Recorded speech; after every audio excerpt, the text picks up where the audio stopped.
Alô, meus amigos do canal Wellington Campos FC, tudo bem com você? Pois é, domingo, pós-derrota, Vasco da Gama perdendo mais uma oitava do campeonato, 2-0 para o Botafogo e a entrevista coletiva do William Batista, o técnico interino. Ele vai fazer uma análise para nós daqui a pouquinho. Vamos trazer também notícias envolvendo o treinador, reforços, como fica a semana vascaína. Amanhã, abertura da janela para as contratações até o dia 2 de agosto e também tem novidades envolvendo os julgamentos de quarta e de quinta. O jogo de sábado com o Cruzeiro será às 4 da tarde em São Januário.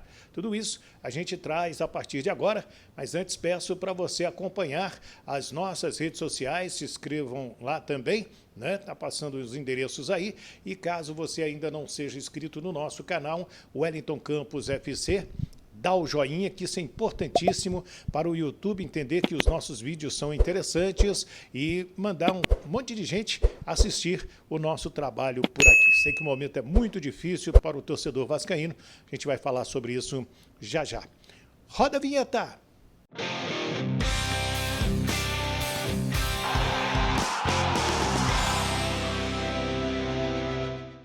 Pois é, meus amigos, olha, é uma situação bem complicada, né? Às vezes a gente vai fazer um vídeo aqui e fica pensando em falar o que para o torcedor do Vasco?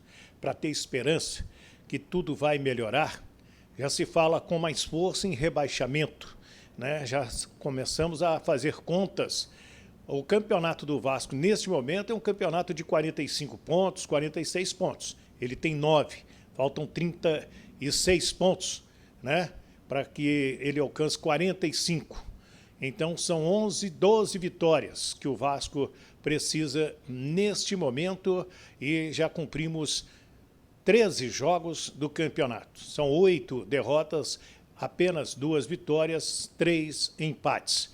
Agora tem o Cruzeiro pela frente. Mas antes de chegar no Cruzeiro, a gente tem que passar limpo esse Botafogo 2, Vasco da Gama 0. Muita chuva no estádio Newton Santos, a renda de R$ 2.019.825, 35.110 botafoguenses e 38.798 torcedores presentes.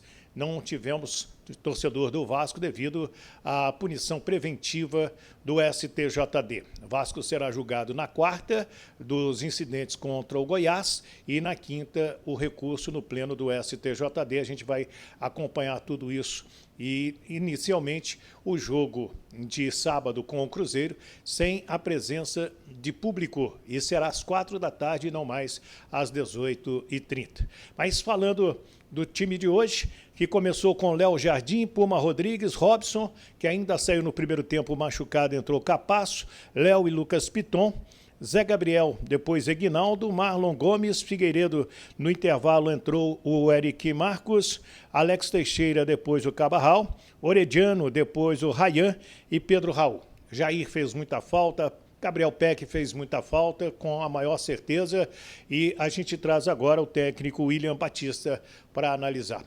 A primeira pergunta foi essa.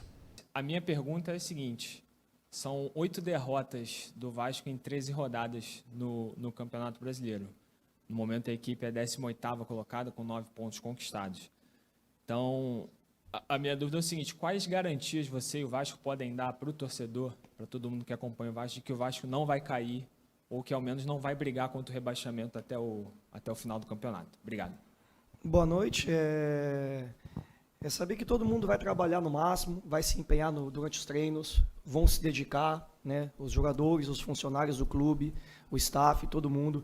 O que a gente pode dizer é que a gente vai trabalhar muito, que o clube vai trabalhar muito para dar para a torcida um lugar de respeito que ela merece na tabela de classificação, para que as vitórias venham. E eu acho que a palavra de ordem para todos é trabalho.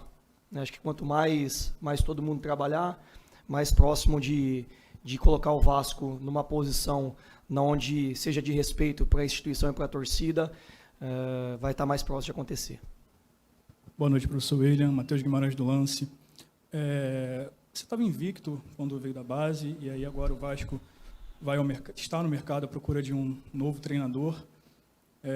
Uma derrota dura na noite de hoje. O Vasco a sensação ficou que o Vasco foi inoperante na partida, teve a chance com o Alex Teixeira, cara a cara com o PR, ele perdeu. A minha pergunta é a seguinte, você não tem medo de se queimar nessa fogueira? Eu até falei assim, eu tive um medo na minha vida, o dia que o meu irmão ficou doente. Meu irmão tem uma doença grave, e ali eu tive medo pelo meu pai, tive medo pela minha mãe. Futebol a gente sabe que é um esporte de muita cobrança, de que a gente tem que entregar resultado todo o tempo, mas medo é uma palavra que eu não tenho, porque sei que de fato os problemas, não só na minha vida pessoal, mas na vida pessoal de todo mundo, né, do pessoal do clube, até do torcedor, que muitas das vezes são problemas muito maiores, né, que existem no nosso contexto. Então, medo não. Enquanto em relação aos números, a invencibilidade, eu nunca busquei estar invencível, eu nunca busquei ser um treinador que não perdesse. O que eu busco é trabalhar muito, fazer com que meus jogadores trabalhem, fazer com que todo mundo se empenhe, e aí sim, isso trazer vitórias, mas ser um fruto e uma consequência do quanto cada um trabalha. Acho que o mais importante é todo mundo estar trabalhando muito em prol de uma performance que seja de excelência para a instituição. William Wellington Campos, Rádio Tupi. Queria te perguntar sobre o jogo. O que você achou do jogo? O que você achou da sua equipe? Qual a sua análise, por gentileza? A equipe adversária tem duas maneiras que é muito clara de atacar. Ou é ataque rápido ou contra-ataque. Eles, quando entram em organização ofensiva, eles têm muita dificuldade. E durante quase todo o jogo, as poucas oportunidades que tiveram, ou as oportunidades que tiveram, foram através dessas ações. A gente tinha alguns propósitos, um deles era proteger bem a área dos cruzamentos. A gente conseguiu fazer isso. É claro que tem os incontroláveis da partida, e aí na oportunidade que eles tiveram, eles fizeram os 2 gols. William, boa noite, Diogo, da Rádio Web Total. Eu queria saber sobre o Pedro Raul, que foi mal no jogo de novo, né? Por que insistir com ele no segundo tempo? Essa é a minha pergunta. Tem que analisar o que é ir mal, né? O Pedro Raul conseguiu ganhar duelo de primeira bola em tiro de meta. Pedro Raul teve bons duelos de primeira bola, onde a gente conseguiu ter alguns ganhos de segunda bola. Também aumentou a estatura da nossa equipe em relação às bolas paradas, que o adversário, nos escanteios, nas faltas laterais, consegue por vezes ter algum êxito.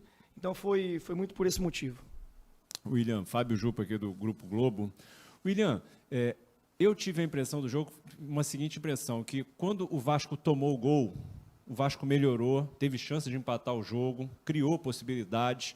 Então, fiquei pensando assim, você, na tua análise, você considera que, de repente, houve um erro de estratégia, de repente, esperar um pouco o Botafogo para tentar contra-atacar, ou então você acha que faltou um pouco de coragem para o time para encarar esse Botafogo? Como encarou depois que tomou o gol? A gente fala assim, o sentimento de quase todas as equipes do mundo é um quando está ganhando, é outro quando está perdendo, é um quando está empatando. Né? O adversário, quando estava empatando, buscou jogar, quando fez o gol, não quis mais jogar. A gente tinha uma estratégia e sabíamos que o Botafogo, quando está em organização ofensiva por mais tempo, eles colocam poucos jogadores dentro do bloco defensivo, fazem muitas jogadas pela beirada para ter cruzamento na área. E eles têm poucos gols na competição, onde eles acabam tendo que jogar de maneira organizada. E os gols deles, na maioria das vezes, é ou por ataque rápido ou por contra-ataque, a partir de bola do fundo para trás. Então, a gente, enquanto estratégia em organização defensiva, a gente sofreu quase nada ou poucas finalizações deles quando eles tiveram que atacar de maneira organizada. E o gol que a gente sofre, o primeiro é de um ataque, entrada de um ataque rápido, né? E o segundo é num contra-ataque. Então, a gente dentro do que foi proposto na estratégia, acredito que cumpriu. Agora, a questão do sentimento é uma coisa que mexe com todas as equipes do mundo, né? Uma coisa é quando está ganhando, outra coisa é quando está perdendo. O próprio adversário, quando estava na frente do placar, ele recuou as linhas dele, não foi corajoso para pressionar, né? Então fica a questão do sentimento, né, em relação a ambas as equipes, em relação ao que o placar interfere nelas. William, boa noite. Monique Danello, da TNT Esportes. Acho que talvez o lance mais emblemático hoje tenha sido esse do Alex, que já foi citado aqui, porque foi uma oportunidade clara, o jogo estava 1-0 ainda, Ele é um jogador muito experiente, talvez o mais experiente desse grupo. E num momento difícil como esse, você acha que, no fim, acaba pesando também na hora de tomar uma decisão num lance tão importante, essa carga de tudo que vem acontecendo e desse momento difícil do Vasco? Como é que você viu esse lance ali do campo? Os jogadores estão sempre sujeitos a acertar e a errar, né? E é para ambas as equipes, né? Quando o goleiro adversário pega, o atacante errou, quando o atacante faz o gol, alguém errou. Então acho que fica sempre a critério do momento concreto do lance. Então por isso que no final ele errou, o goleiro defendeu, mas acho que não é isso que diz respeito a, de fato, qual é a conduta do Alex, que é um cara que trabalha muito, que se empenha no dia a dia, que quer o melhor para o Vasco, né? E tem o mérito do goleiro na jogada, e teria o mérito dele caso ele fizesse o gol, e o demérito do goleiro, provavelmente, porque ele não defendeu a bola. Então, a entrevista do técnico William Batista. Muitas coisas foram perguntadas a ele, né? Tem 30 anos, vai se queimar. O Vasco sabe que tem que contratar. Isso aí é fato. Por exemplo, o Lucas Piton tomou o 3º cartão amarelo. Para hoje, o Vasco não tem um reserva dele, porque o Paulo Vitor retornou para o Internacional. Então vai ter que botar alguém improvisado, vai ter que botar alguém da base para jogar nesse setor, como que vai ser para sábado contra o Cruzeiro, né? O Puma Rodrigues me tomou um drible do Carlos Alberto que está todo mundo comentando. E o Alex Teixeira perdeu um gol. Se ali ele marca aquele gol, é evidente que o Lucas Perry é excelente goleiro, é enorme, é muito grande, tem 1,97 m, mas o Alex Teixeira tem muita categoria, né? É uma pena não ter aqui no Rio de Janeiro as entrevistas para que a gente possa até perguntar para o cara o que aconteceu ali, né? Até para que ele possa se justificar perante o seu torcedor. Isso faz uma falta muito grande. Não é para massacrar, não é para criticar, não, é para entender o jogo. Uma coisa é o jogo dentro de campo, outra coisa é o jogo fora de campo. E se naquele momento, se não joga, eu sei, mas se naquele momento o Vasco consegue um empate, era um outro clássico, era um outro jogo.